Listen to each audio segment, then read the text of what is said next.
ఇక బయలుదేరుతాను. ఇప్పటికే చాలా లేట్ అయిపోయింది.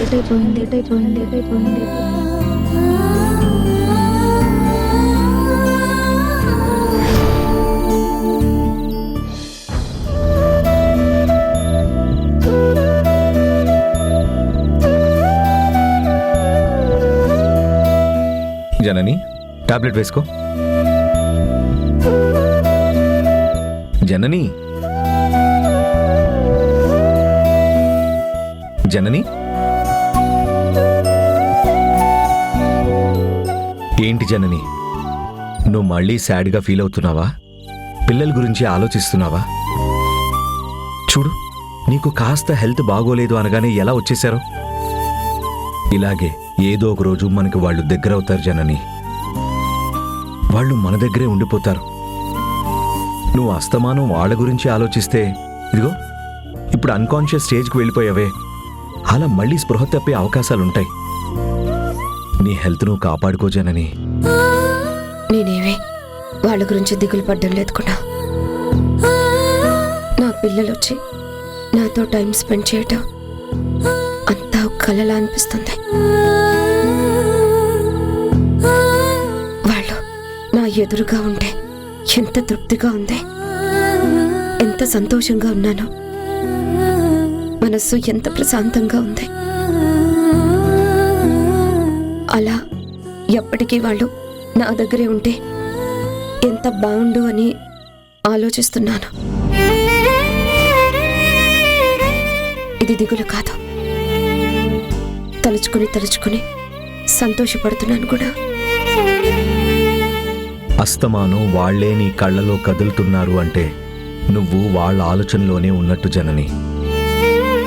చూడు, నీకు ఆరోగ్యం బాగులేదని వాళ్ళు రిస్క్ తీసుకొనొచ్చి నిన్ను అంటి పెట్టుకుని ఉన్నారు. వాళ్ళకి నీ మీద ప్రేమ ఏర్పడింది జనని. మధుకి ఎలాగో పెంచిన ప్రేమ ఉంది. ధరణి బాలులకు కూడా నీ మీద పాజిటివ్ ఒపీనియన్ కలిగింది. అందుకే వాళ్ళు రిస్క్ చేసి ప్రతాప్కి తెలియకుండా నీ దగ్గరికి రాగలిగారు. ఏదో ఒకరోజు వాళ్ళు మా కన్నవాళ్ళు అని ప్రతాప్కి ధైర్యంగా చెప్పి వచ్చేస్తారు. నువ్వు వాళ్ళ గురించి బాధపడకు. నిజంగా వస్తారంటావా? నాకు 100% నమ్మకం ఉంది. ఏదో ఒక విధంగా రక్త సంబంధాలు ఒక్కటవుతాయి. నీకు వాళ్ల మీద మనసు ఎలా లాగుతుందో, వాళ్ళకి నువ్వు అమ్మవని తెలిసాక, నేను నాన్నని తెలిసాక మనసు లాగదా? ప్రేమ కలగదా?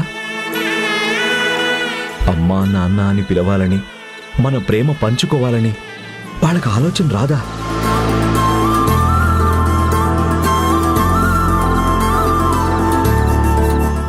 తప్పకుండా వచ్చి తీరుతుంది జనని. వస్తారు, ఖచ్చితంగా వస్తారు. నా 6th సెన్స్ ఎప్పుడు తప్పు కాలేదు.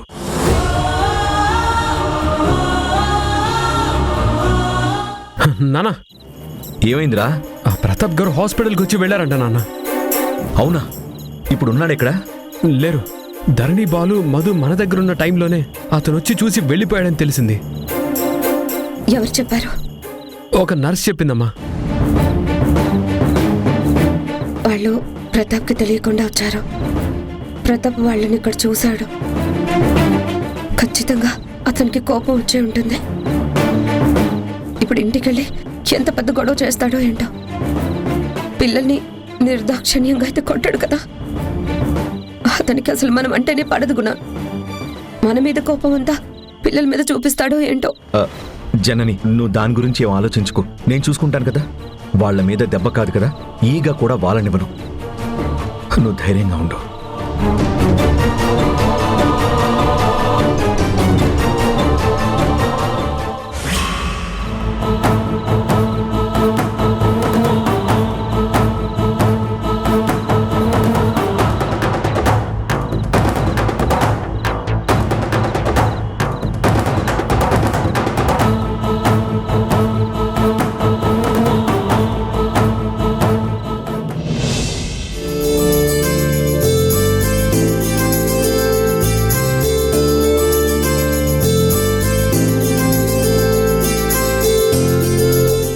బుజ్జమ్మా, ఎరా బాలు, భోజనం చేశారా?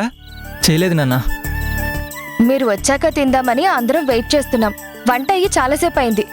వడ్డించేయమంటారా అండి? ఆహా, వడ్డించొచ్చు గాని ఇప్పుడు కాదు, కాస్త టైం ఉంది. ఇదిగో బుజ్జమ్మకి ఇష్టమని చెప్పి మంచి చేపలు తీసుకొచ్చాను. నేనే స్వయంగా నా చేతులతో కమ్మగా వండి బుజ్జమ్మ కడుపు నిండుగా తినిపించాలని నా కోరిక. అందుకే మీరంతా కాసేపు వెయిట్ చేస్తే నేను వంట పూర్తి చేస్తాను. అప్పుడు అందరం కలిసి శుభ్రంగా తినొచ్చు. ఇదిగో శారదా, నువ్వేమన్నా హెల్ప్ చేయాలనుకుంటే కాస్త అల్లం వెల్లుల్లిపై నూరు పెట్టు, సరేనా?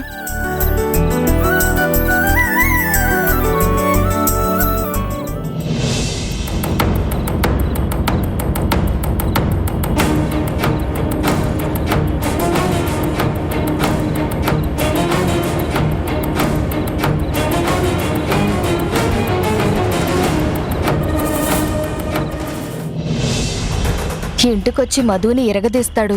ధరణి బాలుల మీద గయ్యని ఎగబడతాడు. రచ్చరచ్చ రాద్ధాంతం చేస్తాడు.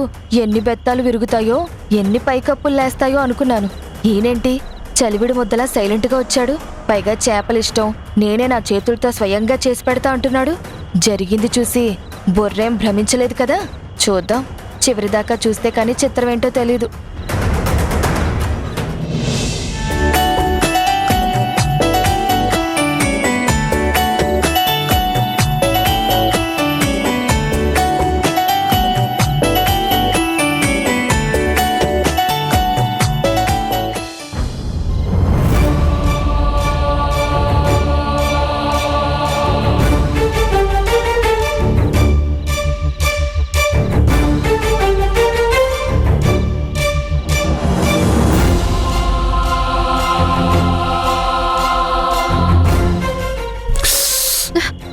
నానా ఇవ్వండి. వద్దమ్మా, మీరెవ్వరేం చేయొద్దు, నేను చేస్తాను కదా. ఇదిగో మీరు చేస్తే నేను చేసినట్టు ఎలా అవుతుందిరా? మీరంతా వెళ్ళి హాల్లో కూర్చోండి, అయిపోయాక పిలుస్తాను, మీరు వెళ్ళండి. అబ్బా వెళ్ళండి, వెళ్ళు శారదా.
అమ్మ మధు, ఎలా ఉన్నారు? ఎందుకలా అడుగుతున్నారు? అది కాదమ్మా, మీరు వచ్చినప్పుడు ఇక్కడికి ప్రతాప్ కూడా వచ్చాడని తెలిసింది. అక్కడేం గొడవ జరగట్లేదు కదా? మిమ్మల్ని తిట్టి హర్ట్ ఏం చేయట్లేదు కదా? ఏమైనా గొడవ చేస్తున్నాడా? అదేం లేదండి, నాన్న చాలా నార్మల్గా ఉన్నారు. పైగా తను వస్తూ వస్తూ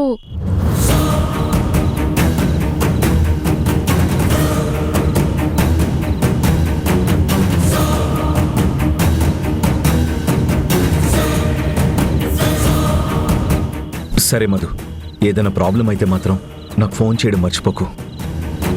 అంతవరకు రాకూడదని కోరుకుంటున్నాను. వచ్చిన ఆ కోపానికి కారణం ఏంటో తెలుసుకొని చేస్తాను కదా.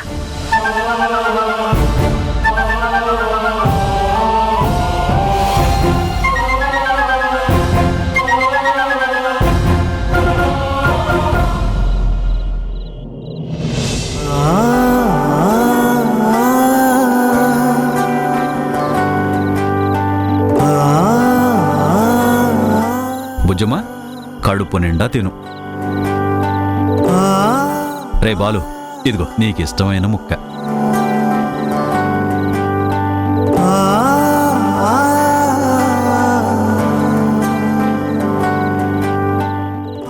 శారదా, నీకు తలకాయ ఇష్టం కదా, ఇదిగో.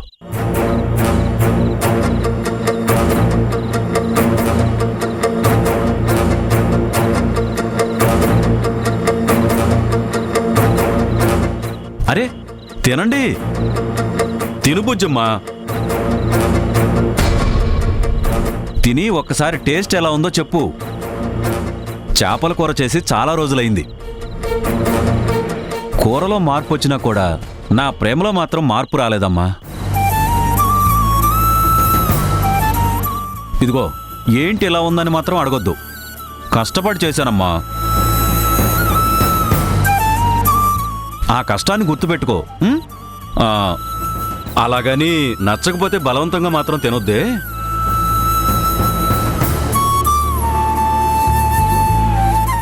ఉన్నది ఉన్నట్టు చెప్పండి అందరూ, నేనేం ఫీల్ గాను. అయినా ఇంత కష్టపడి చేశాను, నా కష్టం ఆ భగవంతుడు మాత్రం వృధా చేస్తాడా? మీకు నచ్చుతుంది, నచ్చి తీరుతుందన్న నమ్మకం నాకుంది. తినండి, తినడమ్మా.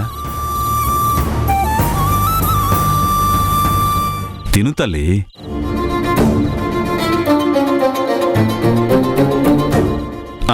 ఇదిగో నేను తినిపిస్తానుండు. నాన్న, మీకు ఒక విషయం చెప్పాలి. అబ్బా, ముందు తిను తల్లి. కొంచెం తినమంటే తినకుండా నానా నానా అంటావేంటి? అది కాదు నాన్న, మీకు విషయం చెప్పాలి. అబ్బా, ముందు తినమ్మా, తర్వాత మాట్లాడుకోవచ్చు. అది కాదు నాన్న, నేను హాస్పిటల్లో. నువ్వేం చెప్పాల్సిన అవసరం లేదు. ఇప్పటికే చాలా పొద్దుపోయింది. నా కోసం ఆగి తప్పు చేశారు అందరూ. ఇంకా లేట్ చేసి ఆకలి చచ్చిపోయేలా చేసుకోవద్దు. తిను. బట్ నేను తినిపిస్తాను.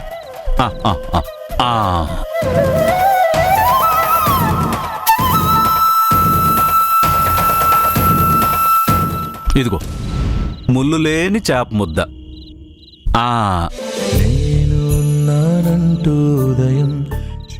తినండి తొందరగా. సమయం బాగుందా? ఎన్నాళ్ళుగా పయనం పసిగట్టనలేదే వేగం, ఏ ఊహకి అందని త్యాగం నానా. కనిపించని దైవానికి నువ్వే నాన్న రూపం, కనిపించే ఏ అమ్మకి నువ్వే కథలోకం. అనుబంధం అనే కోవెలలో నువ్వేగా తొలి దీపం, మన ఇద్దరి బంధం చూసిన వికెందుకింత కోపం.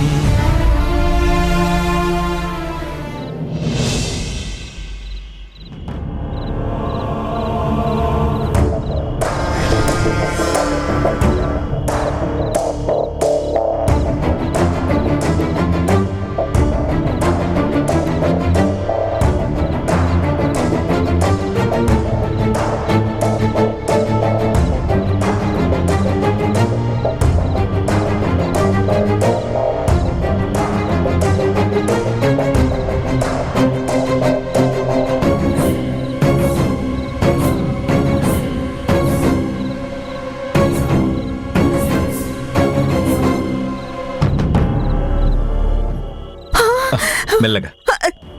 జర్నీ వచ్చావా తల్లి? కూర్చో. ఎలా ఉంది? ఆరోగ్యం బాగానే ఉందా? మెల్లగా మెల్లగా కూర్చో తల్లి. అత్తయ్య, జ్వరం తగ్గింది గాని తను చాలా నీరసంగా ఉంది. 4 రోజులు బలమైన ఆహారం ఇస్తే, కాస్త విశ్రాంతి తీసుకుంటే తను మళ్ళీ మామూలు మనిషి అయిపోతుంది. కంగారు పడాల్సిందేం లేదు.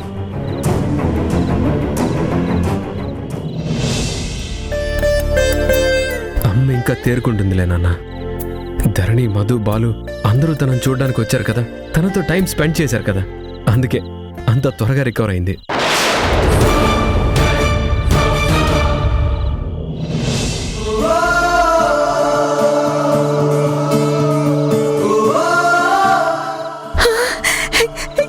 అవునా హరి? ధరణి వాళ్ళు వచ్చారా? ధరణి చూసారా?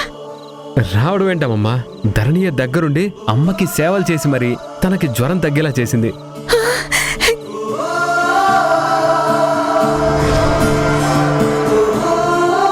చాలా రోజుల తర్వాత వాళ్ళు రావడం వల్లే నాన్న, అమ్మ, నేను ఎంతో హ్యాపీగా ఉన్నా. అవునరా తరుణ్, వాళ్ళతో హాస్పిటల్లో టైం స్పెండ్ చేసి జనని చాలా హ్యాపీగా ఫీల్ అయింది. నేను కూడా సంతోషంగా ఉన్నాను. మనసు కూడా చాలా తేలిక పడినట్టు అనిపించిందిరా. వాళ్ళు పర్మనెంట్గా మనతో పాటు ఉంటే చాలరా, ఇంకెవ్వరికి ఎలాంటి అనారోగ్యాలు రావు, అంతా హ్యాపీగా ఉంటాం.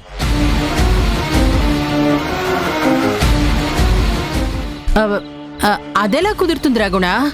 వాళ్ళు పర్మనెంట్ గా మీతో ఎలా ఉంటారు?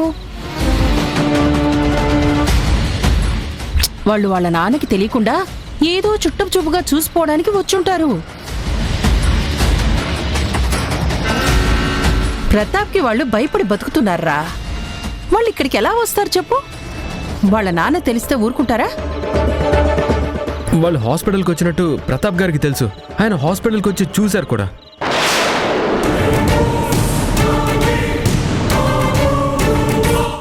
ఓ అలాగా.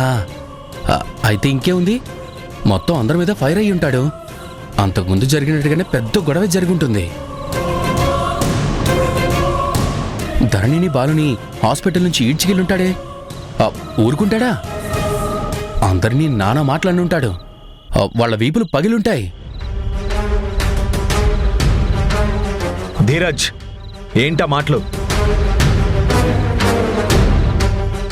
అది కాదు మావయ్య, పోయినసారి అలాగే జరిగింది కదా, ఈసారి ఇంకా ఎక్కువ కోపం ప్రదర్శిస్తాడు కదా. అలాంటిదేమీ లేదు. ఆయన వచ్చి చూసి కామ్గా వెళ్ళిపోయారు అంతే.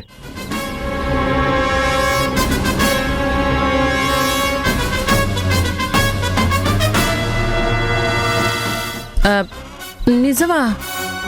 కామ్గా చూసి వెళ్ళాడా? అదెలా అయింది? గుణ, ఆ ప్రతాప్ హాస్పిటల్కి వచ్చాడని తెలిసినప్పటి నుంచే ఇంటికి వెళ్ళి పిల్లల మీద ఎంత ఎగురుతాడో అని భయంగా ఉంది. జనని, ఇందాక మధుకి ఫోన్ చేశాను కదా, అక్కడ ఏం గొడవ జరగట్లేదని చెప్పింది. ప్రతాప్ కూడా కామ్గానే ఉన్నాడట. నువ్వేం వరి అవ్వకు, మనం టెన్షన్ పడాల్సిన పనేం లేదు.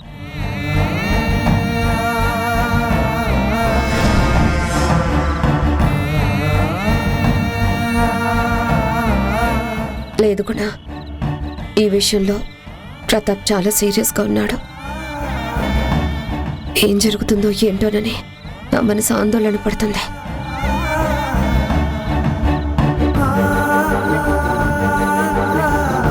అతను అలా ఊరికే కామ్గా ఉండే రకం కాదు. మన మీద కోపం పిల్లల మీద చూపిస్తాడేమో అని అనుమానంగా ఉంది. అమ్మా, నువ్వు దాని గురించి టెన్షన్ పడకు. ముందు కోలుకో, ఆ తర్వాత అన్నీ చక్కబడతాయి. మనమే వెళ్ళి చూసొద్దాం. వీలైతే ఆయనకి నచ్చ చెప్దాం. నువ్వెందుకు వర్రీ అవుతున్నావు? కాస్త 4 రోజులు ప్రశాంతంగా ఉండు. నువ్వు మామూలు మనిషి అయ్యాక అన్ని విషయాలు తెలుసుకుందాం. గుణ, జననిని తన గదికి తీసుకెళ్దాం రా. లేమ్మా. పద జనని.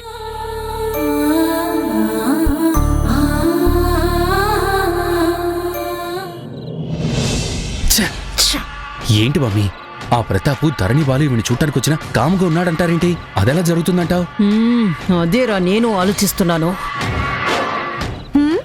ఇందులో ఇద్దరు అంత తలలు పట్టుకొని ఆలోచించాల్సినంత పనే ఉంది. నువ్వు ధరణి వస్తే ఈ ఇంటికి కోడలుగా రావాలనుకున్నావు, కూతురుగా రాకూడదు అనుకున్నావు. కానీ ధరణి కూతురుగా ఈ ఇంటికొచ్చింది, బతుకమ్మ చేసింది, కూతురుగా హాస్పిటల్ కూడా వెళ్ళింది, తల్లి బాగోగుల్ని దగ్గరుండి చూసుకుంది. రేపు కూతురుగానే ఇంటికొస్తుంది. అప్పుడు నువ్వు ధీరజ్ గుమ్మం బయట ఉండాల్సి వస్తుంది. బతుకు తెరువు కోసం ఏదో ఒక థియేటర్ బయట పల్లీలో పాప్కార్న్ అమ్ముకోవాల్సి వస్తుంది. ఏమంటారు? నీ నోరు పాడుగాను. ఎప్పుడు చూసినా మాకు శాపనార్థాలు పెట్టడంతోనే నీ బతుకు వెళ్ళిపోతుందే. అలాంటి పరిస్థితి రాకుండా ఏం చేయాలో మాకు బాగా తెలుసులే సౌమ్య.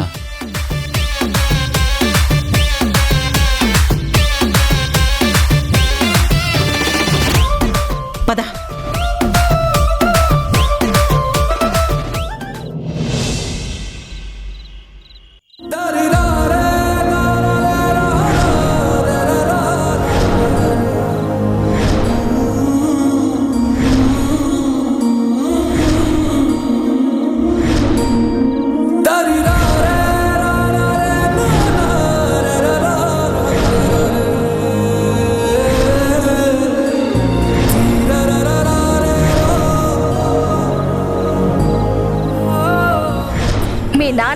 గదిలో లేని విషయం తెలిసింది మీ దిండ్లు దుప్పటి భాగవతం కూడా ఆయన కళ్ళతో ఆయన చూశారు.